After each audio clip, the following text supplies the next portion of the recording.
Well, hey, boy, howdy, boys and girls, men and women of all ages and walks of life. Welcome once again to the building side of the garage.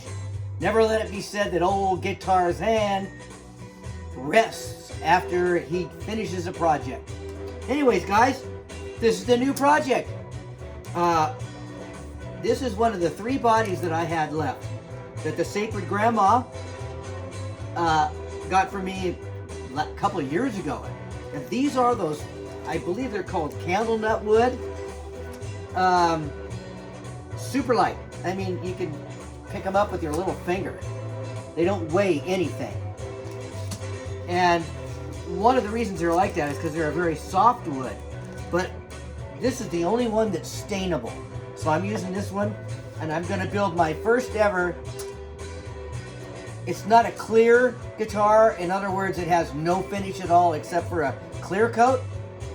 I am going to tint it just slightly so it's like a, you know, a TV yellow.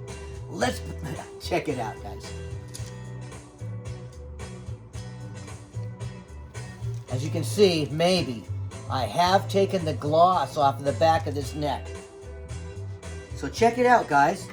Let me step right over here and I'll show you what I'm going to use as a pick guard.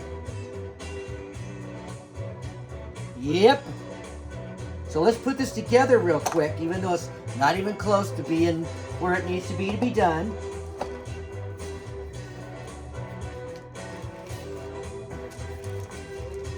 Anyways, guys, hopefully that's going to be somewhat of what it's going to look like.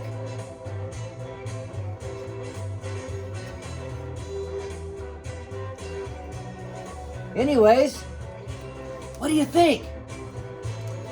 Have I made some good choices here?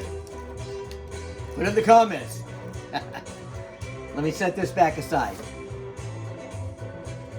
So I've already obviously stained this body somewhat. So I am going to continue on with that today for your definite listening and dining pleasure. That's number 36 on my old trusty RC5. I just try to keep this thing as clean as I can, even though that's not super important right now, but that's what I want to do. So let's do a little staining with Stunning Stains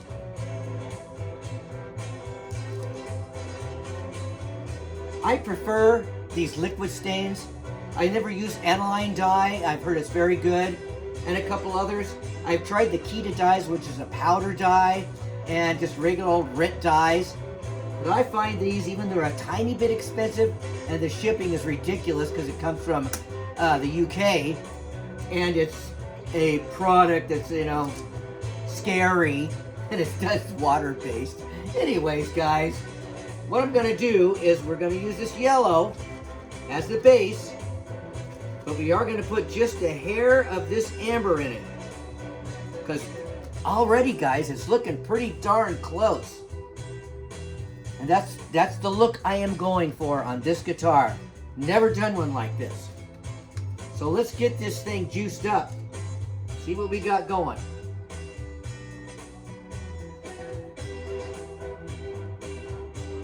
We're going to use...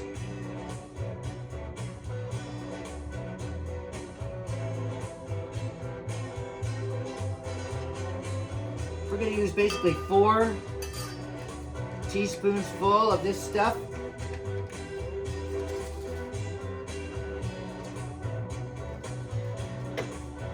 And we're going to use just a little bit of this. And I mean just a little bit. That was too much.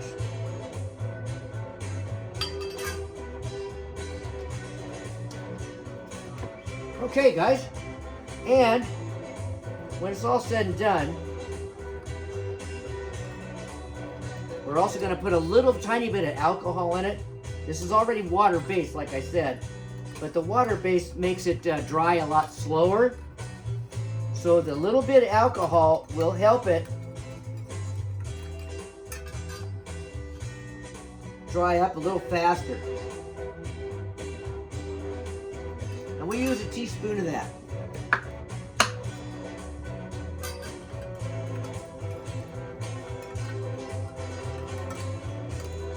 All right, we got to mix this up good because I saw some grit in it. We don't want no grit on our nice, clear guitar.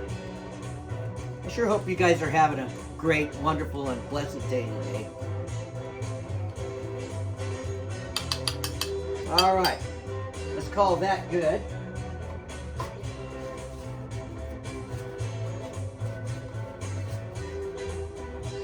And we'll get started on putting some color on this thing, or some more color, shall I say.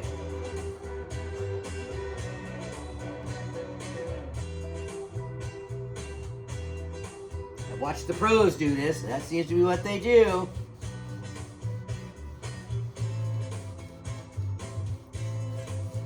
Yeah, I think that's going to be just about right, guys. I know this is pretty boring, but you know, there's people that watch this channel that are building guitars themselves.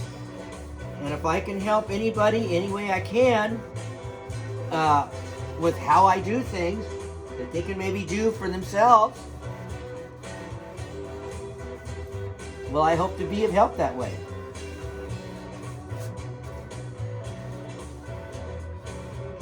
Now, what I didn't show you on this guitar is that I did a very slight Paul Reed Smith type of relief on this bottom horn.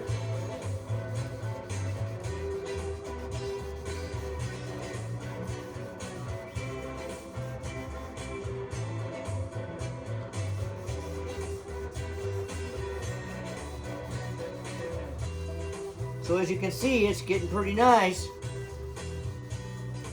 You know, to be honest, these bodies were just almost nothing. In fact, I think she got a couple of them free because she bought a bunch of other stuff. This is some more of that Temu stuff. I know these bodies came from Temu.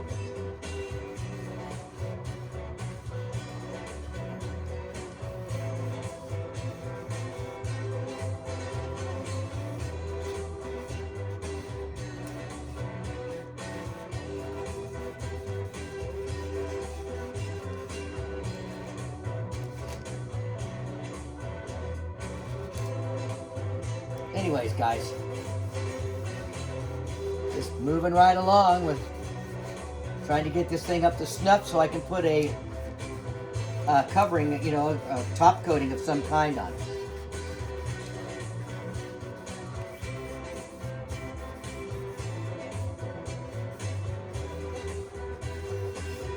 Okay, let's get these horns done.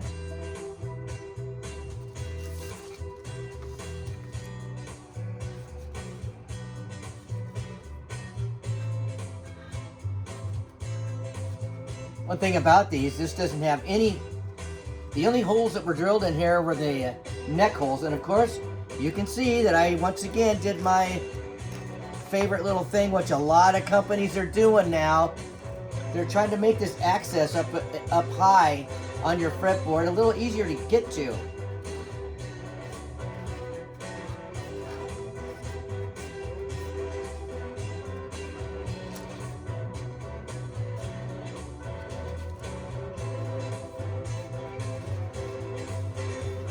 Yeah, you can't really tell, but I dug it out here a little bit and just down on the bottom a little bit too, just for a little tiny bit better access. You know, that's a great idea that old Paul Reed had, among the other millions of great ideas he's had. They are to me, they're one of the elite builders in the United States as we speak.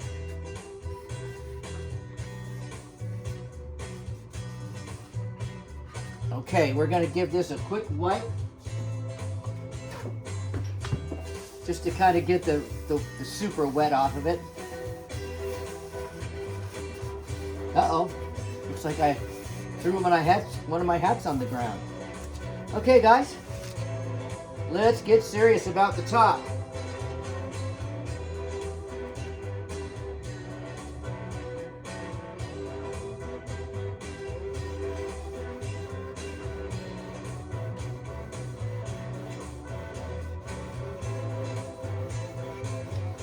You know, some folks in the guitar building world, which there are many of that I follow, that are just excellent, top-notch, what I like to call the no fear guys. They just do stuff.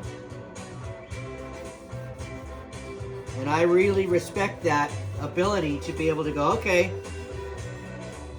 here's this problem, I'm just going to fix it. I'm not going to take it to the guy.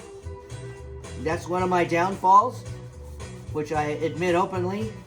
When I get too frustrated with something, I take it to the guy, which is, of course, the great Steve Spalding here in Southern Oregon. Incredible luthier. Built my custom guitars for me way back in the 80s when I was a touring kind of guy, which you probably can't believe, but it's the truth. Okay, guys, I think that is gonna be a pretty happy deal. And I'm just gonna go around these edges a little bit more again.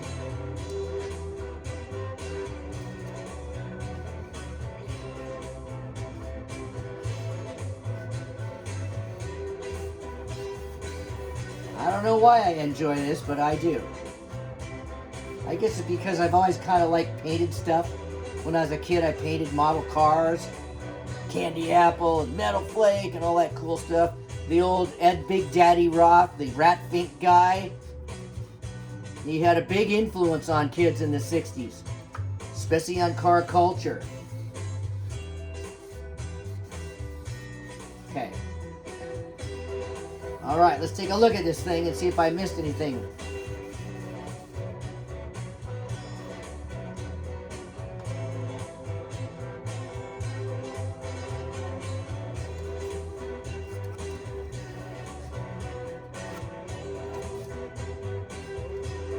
Get my hands all over it. Good grief.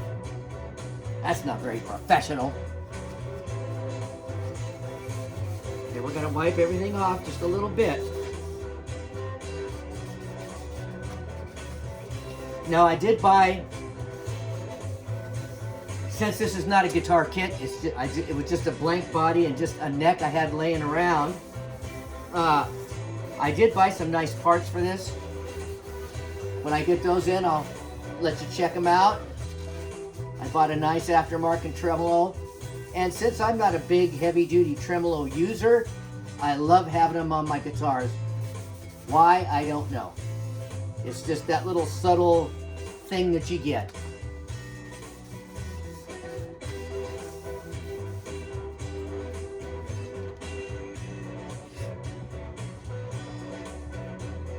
Let's get this out of the way for a minute.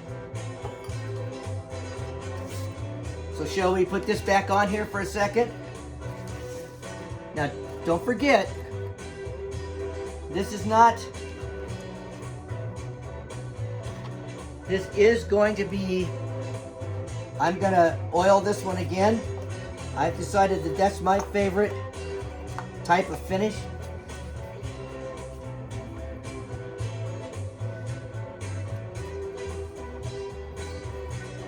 I think that's getting pretty darn close to being a nice match. And once this gets a little glossier, like this part here, I think this thing's going to look pretty good, guys.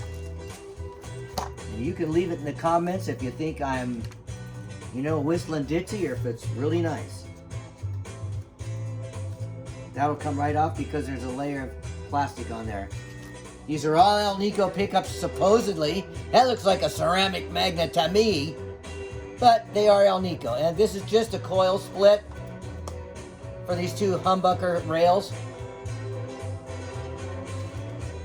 Now, those are not my absolute favorite kind of pickups, but since I'm doing something a little different with this guitar, I've really only got one other guitar that has hot rails in it. Except for my good one that's really, really old that I don't use very often. Not because it's not good, but because I just don't use it anymore. I don't play out. Once again, guys, I love you for watching the videos. Thank you so much. And I would be remiss if I didn't leave you with a little something. So for whoever calls on the name of the Lord will be saved. It's that simple. It's not rocket science, you guys. Anyways, thanks a lot for watching the video. Thanks for my subscribers. Leave a comment if you think I should do something different, but I didn't want to sunburst this or multicolor it or anything else. And I really think that the grain stands out, and this is going to be a lightweight guitar. Probably 5 pounds or less. It's just lightweight. But these bodies are really, really resonant. So that'll be great. Once again, see you later in the next video. Probably over there. Bye-bye.